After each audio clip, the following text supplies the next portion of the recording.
Olá, sejam todos bem-vindos e bem-vindas a mais um encontro com a Palavra. Que a graça e a paz do nosso Senhor Jesus estejam com todos.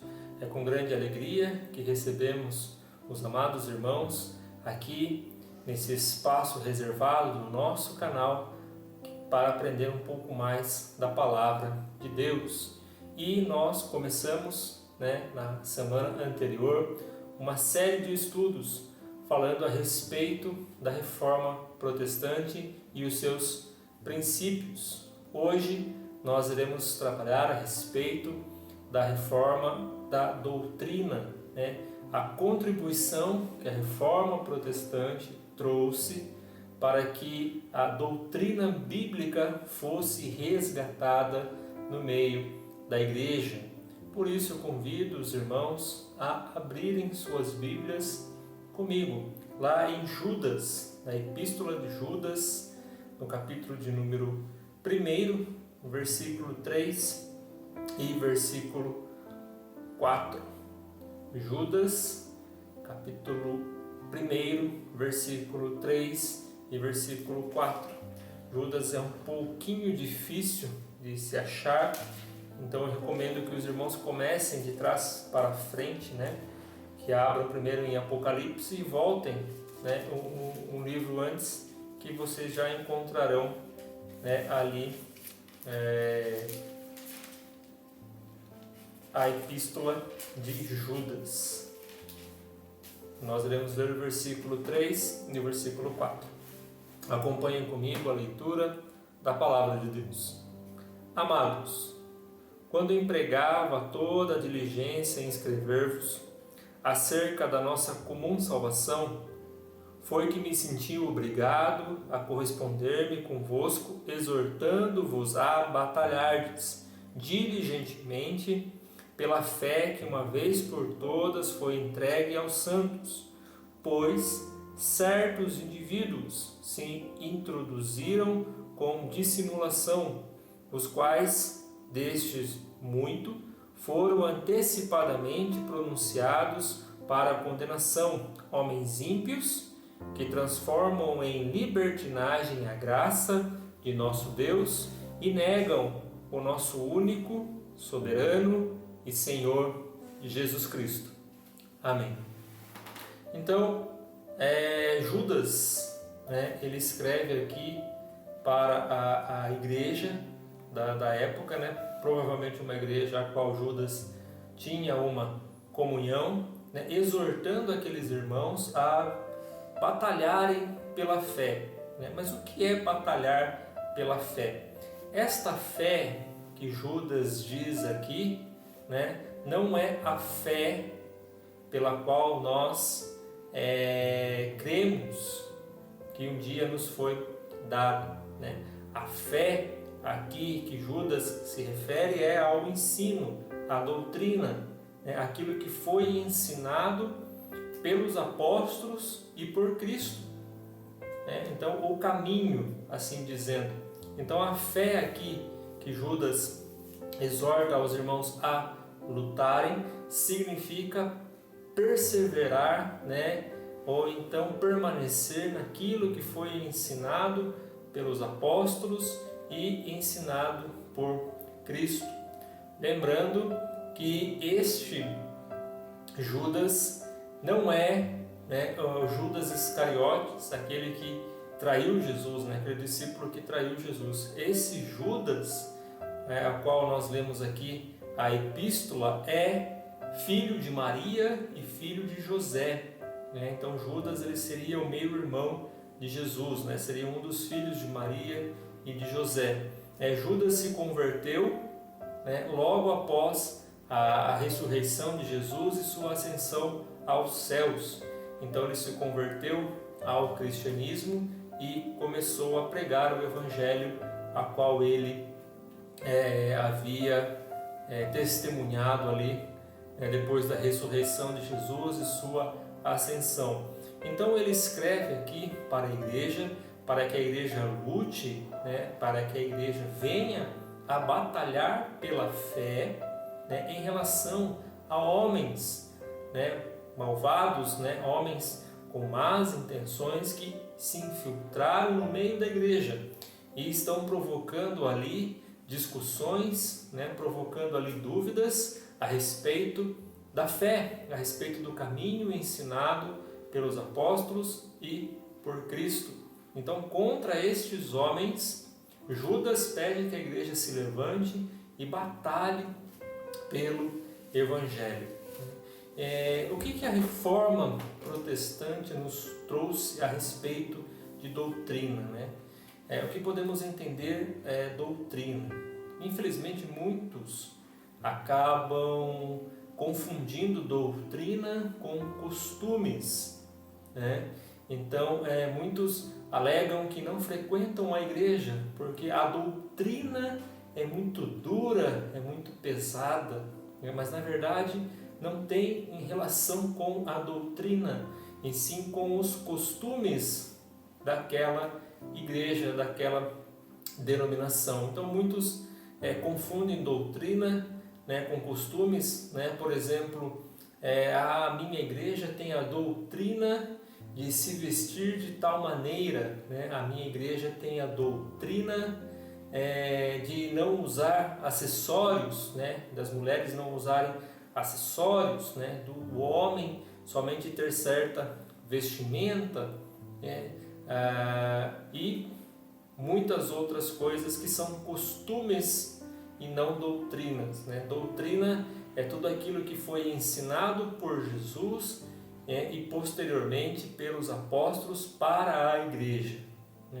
Então, assim como no período aqui de Judas, havia homens que se infiltraram no meio da igreja, e ali confundiram muitos irmãos e irmãs a respeito da doutrina, da fé ensinada pelos apóstolos e por Cristo. Assim também foi no período da reforma, e também, lógico, posteriormente, mas no período da reforma protestante foi muito grave isso, porque muitos costumes, muitas tradições se infiltraram no meio da igreja, tirando até mesmo a credibilidade da palavra de Deus, colocando outras coisas, outros métodos, outros argumentos como doutrina para se seguir o caminho de Cristo. Então, no período da reforma, nós encontramos várias doutrinas ensinadas pela igreja na época, mas que não estão pautadas, não se encontram em nenhum evangelho, e muito menos os ensinos de Cristo, como por exemplo as indulgências, como por exemplo a santidade papal, como o líder máximo da igreja, o representante de Deus na face da terra, como esta igreja crê, a intercessão dos santos, o purgatório, enfim, tantas outras coisas que foram colocadas dentro da igreja como doutrinas, mas que não se encontram na palavra de Deus.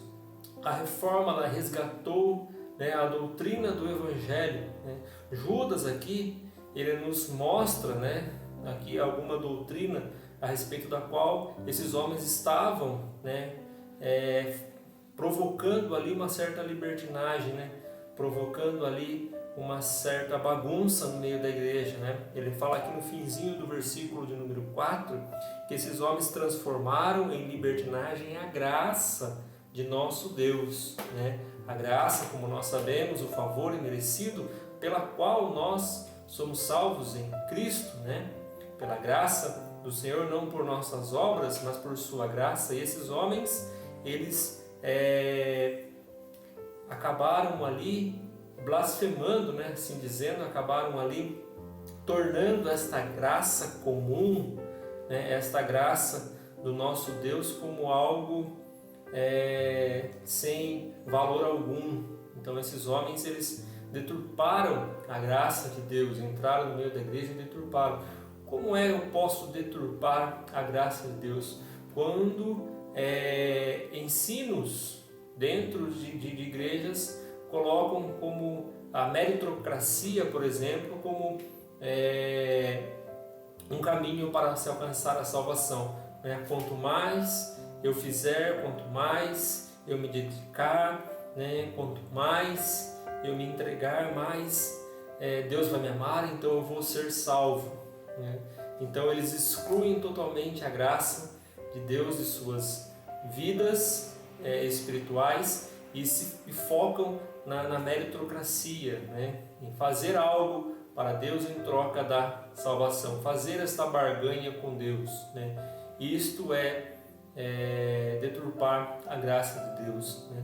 Depois Judas diz que negam o nosso único, soberano e Senhor Jesus Cristo, né? Como já falei aqui, que a igreja colocou ali outros caminhos para chegar até Deus, né? Através de ofertas, através de sacrifícios, né? Através de santos, né? Então eles negam ali, né? O nosso único, soberano, né? E Senhor Jesus Cristo. Então deixam Jesus Cristo como apenas um meio, né, de chegar até Deus, não o único caminho, mas um dos caminhos, né? E essas pessoas são falsos mestres que estão dentro da igreja.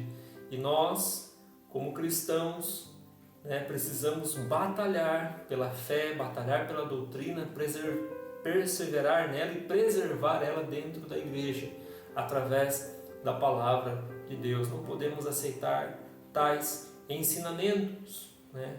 Aquilo que nós cremos, aquilo que foi deixado por Jesus e pelos apóstolos para a igreja, este é o fundamento, né? Este é o caminho que a igreja deve seguir. A igreja não pode ser levada por ventos, né, doutrinários guiados por homens, mas sim pelo que a palavra de Deus diz, né? O apóstolo Paulo diz que ainda que se levantem, né, ser ensinado outro evangelho, a não ser o evangelho que ele pregava, que seja anátema, que seja amaldiçoado, né? Então nós temos que crer naquilo que a palavra de Deus nos ensina, né? 1 Timóteo, no capítulo de número 2, no versículo de número 5, primeira carta do apóstolo Paulo a Timóteo, no capítulo 2, no versículo 5, diz claramente, né? Portanto, há um só Deus e um só mediador entre Deus e os homens, Cristo Jesus, homem. Então não há outro a qual nós venhamos ser salvos, não há outro que interceda por nós diante de Deus a não ser Jesus. Ele é o único mediador. Então todo falso mestre, toda doutrina falsa, toda doutrina diabólica irá negar isso, que Jesus é o Senhor, né? Sempre vai estar colocando o seu foco no seu líder religioso, ou então na sua denominação, como a denominação correta, a denominação que salva, né? E nunca em Cristo. Nunca em Cristo.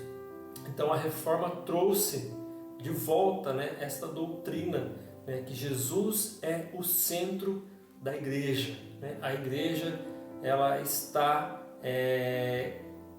o corpo, né, ela está todo ali em Cristo, somente em Cristo. E é por Ele que nós somos salvos. Então a reforma protestante resgatou isso, né? E não que no período da reforma ou pós ali o período da reforma isso acabou, pelo contrário, homens e mulheres têm lutado por séculos até os dias atuais, perseverando e preservando a doutrina, porque muitos falsos mestres têm se levantado e irão se levantar contra a igreja. E se nós não estivermos preparados e alicerçados na palavra de Deus, nós iremos perecer. Por isso a importância, né, de conhecer a palavra de Deus, conhecer o caminho de Deus, aquilo que Ele deseja para a nossa vida e para a igreja, né? Judas mesmo agora, no versículo de número 17 até o versículo de número 21, né, ele fala a respeito aqui dos últimos tempos, né, a qual nós estamos vivendo, e ele exorta a igreja a perseverar na doutrina, né? Ele diz assim, Judas 17 ao 21: Vós, porém, amados, lembrai-vos das palavras anteriormente proferidas pelos apóstolos de nosso Senhor Jesus Cristo, os quais vos diziam: no último tempo haverá escarnecedores, andando segundo as suas ímpias paixões. São estes os que promovem divisões sensuais, que não têm o Espírito.